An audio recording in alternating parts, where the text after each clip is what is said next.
प्यार होना चाहिए, मोहब्बत होनी चाहिए, और वो भी सच्चे दिल से, डुप्लीकेट नहीं। यार दोस्त मित्र कौन अच्छा होता है? आप गुंडे हैं और आपको कहे वाह वाह बहुत बढ़िया काम करते हो, वो दोस्त नहीं है।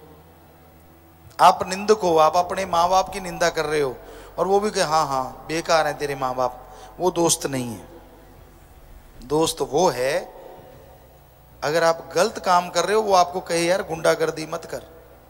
दोस्ती में सही राह दिखाना ही सच्ची दोस्ती होती है, चमचागिरी नहीं करनी चाहिए।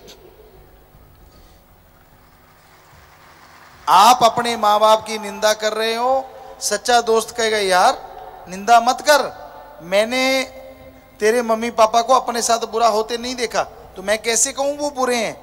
चल तेरे को बुरे लगते हैं, तू किनारा कर ले, पर उनको बुरा मत कह, क्योंकि तेरे अंदर भी उन्हीं का खून है, तू कहां से अच्छा हो जाएगा फिर। ये है दोस्ती। पर कड़वी बातें होती। माँ बाप बच्चे को राह दिखाते हैं, पर माँ बाप को दोस्त की तरह होना चाहिए, एक मित्र की तरह। आपकी बेटी छोटी है, बेटा छोटा है, स्कूल जाता है, आप उसके साथ एक दोस्त की तरह हैं, तो आपको बताएगा कि किसी ने उनको टच किया गलत या कुछ गलत हरकत करने की कोशिश की, तो वो आपको घर पे बताएंगे और आप उस बच्चे को बचा लोगे नर्क से।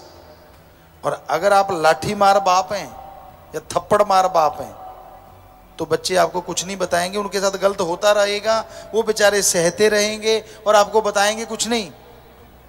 इसलिए हैंकड़ी ना जमाया करो बच्चों पे, उनके साथ दोस्ती भी रखो, डर भी हो उनको आपका, लेकिन दोस्ती ज्यादा हो, ताकि कोई भी गलत बात हो, कोई भी गलत उनके साथ होने वाला हो, वो आपको पहले से बताएं और आप अपने बच्चों को बचा सकें।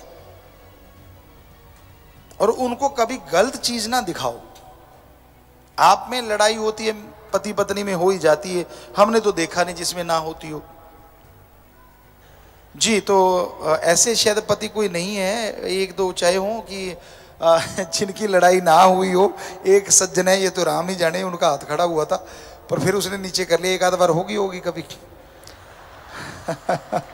जी, क्योंकि बड़ा मुश्किल है। 5 तत्व होते हैं, रजो तमो सतो, तो ये जो गुण होते हैं ना ऊपर नीचे हो जाते हैं, आदमी की लड़ाई हो जाती है। लेकिन बच्चों के सामने मत लड़ा करो। आप अपने घर में कमरे का एक नाम जरूर रखो, महाभारत। जिनकी लड़ाई ज्यादा होती है, ये वचन है, आप मान के देखो, महाभारत लिखो, और जब लड़ाई करनी हो चलो महाभारत में। असल तो उसी समय हंसी निकल जाएगी और लड़ाई खत्म हो जाएगी। पर चलो लड़ोगे भी तो कम से कम बच्चे तो बचेंगे ना, आपकी गालियां नहीं सीखेंगे जो आप निकालते हो तरह तरह की, तब निकालते हो ना एक दूसरे को। वैरायटी होती है आपकी गालियों में बहुत सारी, तो वो वैरायटी बच्चे नहीं सीखेंगे, वरना आपके ऊपर ही आने वाली हैं फिर बाद में। तो हमने देखा, हमें एक सज्जन ने बताया, हमें नहीं पता कौन से सत्संगी थे, कहते गुरुजी हमने महाभारत लिख रखा है, और जब लड़ाई होने लगती हम कहते चल महाभारत, कहते हंसी पहले ही निकल जाती। कहता हमारी लड़ाई ही नहीं हुई उस दिन के बाद, जब से आपके वचन माने हैं। कहता महाभारत लिखा है, और ये सच है। जिनके घर में मियाँ बीबी की, सास बहू की लड़ाई है, इधर बहू सास भी बैठी होंगी, हाँ बहुत सारी सास बहू हैं, तो जिनकी लड़ाई होती है ना, घर में एक कमरा लिख लो महाभारत, और जब लड़ना हो चल बहू उस कमरे में, या चल सासू महाभारत में। तो हमें नहीं लगता कि आपकी लड़ाई रहेगी, वो हंसी में बदल जाएगी या बंदी हो जाएगी। तो वचन माने की गति, और फिर आप जल्दी लड़ना बंद कर दोगे। क्यों? क्योंकि जो मेहमान आएंगे वो कहेंगे ये महाभारत कैसे है कमरा, उसके ऊपर लिखा होगा ना महाभारत। अब वहाँ आपके पास म्यूजियम तो है नहीं जो महाभारत टाइम का सामान पड़ा है, तो बताना पड़ेगा ना कि हाँ भाई महाभारत क्यों लिखा है। तो फकीर ऐसी चीजें बताते हैं जिससे आदमी की जिंदगी बदल सकती है। और दिखने में लगता है मजाक है, लेकिन हकीकत में वो जिंदगी बदलने का तरीका होता है। एक फकीर थे, अभी पीछे की बात हमें किसी ने बताई, कि सास वो बहुत लड़ती थी, बहुत ज्यादा लड़ती थी, पति को भी अपनी सास को भी। तो फकीर के पास गए, भाई लड़ाई मेरे से तो लड़ा जाता है, मैं क्या करूं। कहने लगा जब भी लड़ाई आए, 8-10 उसने तावीज से बना दिए, जब भी लड़ाई हो तू इसको दाढ़ के नीचे दबा लिया कर, बस लड़ाई नहीं होगी। आपको लगता है कोई मंत्र था? नहीं, आसान सा तरीका है। अब पर्ची दाढ़ में दबाएंगे तो मुंह नहीं खुलेगा, और मुंह नहीं खुलेगा तो लड़ाई कहां से होगी। तो ये तरीके होते हैं। और कोई तावीज नहीं था, खोल के देखा कोरा कागज। तो ये सच है, आपकी लाइफ चेंजिंग चीजें हैं अगर आप उस पर अमल करो। और बच्चों के सामने तो बिल्कुल ना लड़ा करो, ना गप मारा करो। बच्चे को कहते गप नहीं मारते बेटा, ना बेटा गप नहीं मारते। बाहर से फोन आया, पापा घर में है, कहता बोल दो बोल दो। पत्नी को कहता है बोल दो मैं घर में नहीं हूं। बच्चा वहीं बैठा है, कहता अच्छा बोल लो ऐसे कि गप नहीं मारते, और गप मारो जरूर। तो ऐसी चीजें मत सिखाया करो अपने बच्चों को। ये मत सोचो कि वो छोटा है, दिमाग पहले महीने में ही बहुत बन जाता है। आपको पता होना चाहिए, गर्भ में जब पहले महीने में सबसे पहले आत्मा आती है और फिर दिमाग बनता है। बहुत कुछ सीख जाता है बच्चा, शुरुआत हो जाती है। साइंस मान जाएगी कल को, हम आपको आज कह रहे हैं। और जब वो बाहर आ जाता है तो फिर आप कैसे कहते हो वो छोटा है? उसका कंप्यूटर ऑन हो जाता है, ये वाला माइंड ऑन हो जाता है। जो जो आप कर रहे हो वो फिट हो रहा है उसमें। इसलिए अच्छा किया करो बच्चों के सामने, ज्यादा सियाने ना बना करो। कई बार होता है ये तो छोटा जाए, इन्हों की पता है, ऐसे नहीं है, उसे सब पता है। तो हमेशा ये ध्यान रखो, दोगली जिंदगी कभी जीना नहीं चाहिए, क्योंकि दोगली जिंदगी बड़ी गंदी जिंदगी होती है। दोगलापन अच्छा नहीं होता। रिश्ता वही अच्छा होता है जो इंसान को राह दिखा दे, इंसान को रास्ता चलना सिखा दे। दोगलापन करती है आज दुनिया। हमने देखा है ज्यादातर लोग दोगलापन ही करते हैं, दिखने में कुछ और, करने में कुछ और। हाथी के दांत दिखने वाले कुछ और खाने वाले कुछ और। आज ज्यादातर दुनिया का रंग ढंग ऐसा हुआ पड़ा है। तो ये चालबाजियां आदमी को नहीं करनी चाहिए, वरना समाज में वो चालबाज बन जाता है, दोगला हो जाता है, और लोग उस पर यकीन करना बंद कर देते हैं। जैसे आप अंदर से हो वैसे रहो तो आप बहादुर हो। सो प्यारी साथ संगत जियो, जिंदगी की ये चीजें सीखना भी सत्संग है। हम ग्रंथ तो आपको रोज ही सिखाते रहते हैं, पढ़ाते रहते हैं। राम का नाम तो आपने ले ही रखा है, पर आपको जानना चाहिए समाज में रहने का ढंग। एक बहुत बड़ी बात है,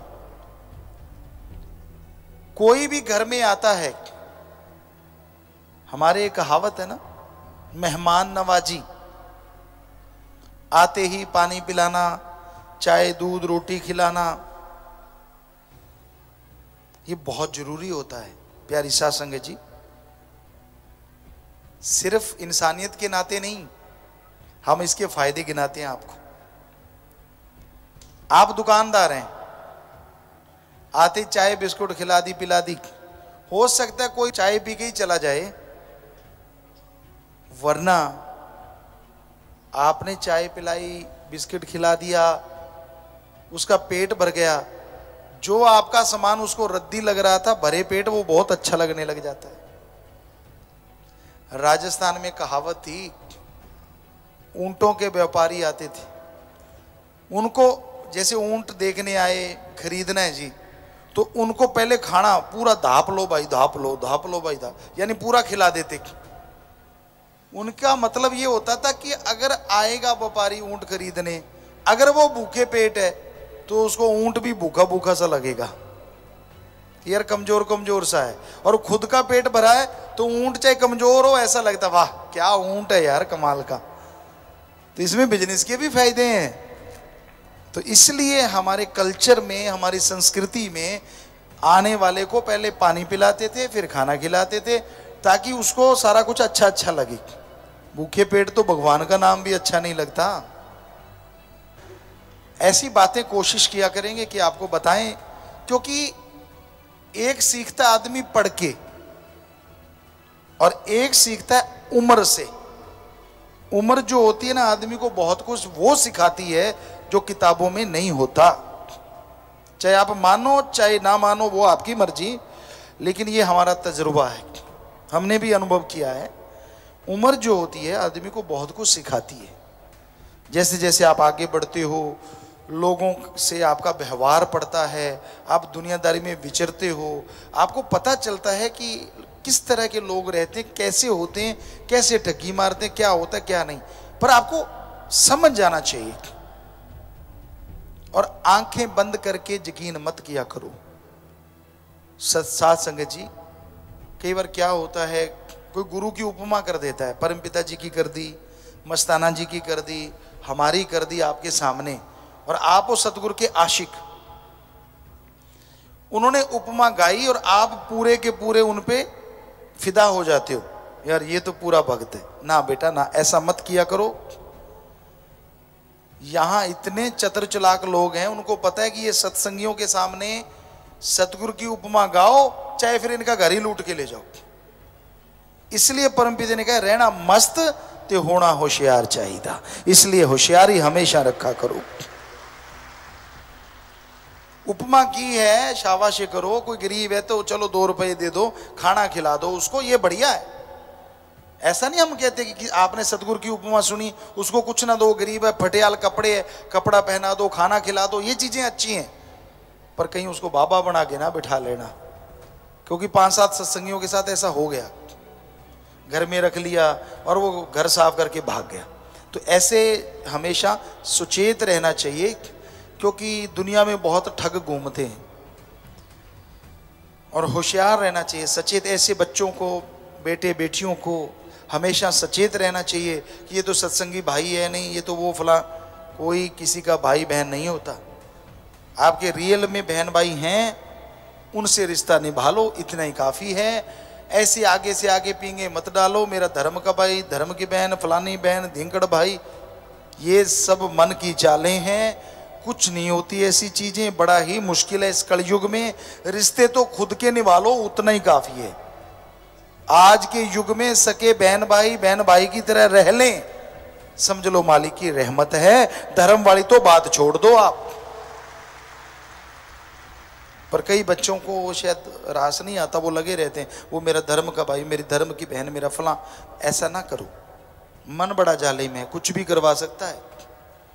सो ये चक्कर मन के शुरू होते हैं और फिर मन डुबो देता है आदमी को। बताना हमारा फर्ज है, आगे आपकी इच्छा है।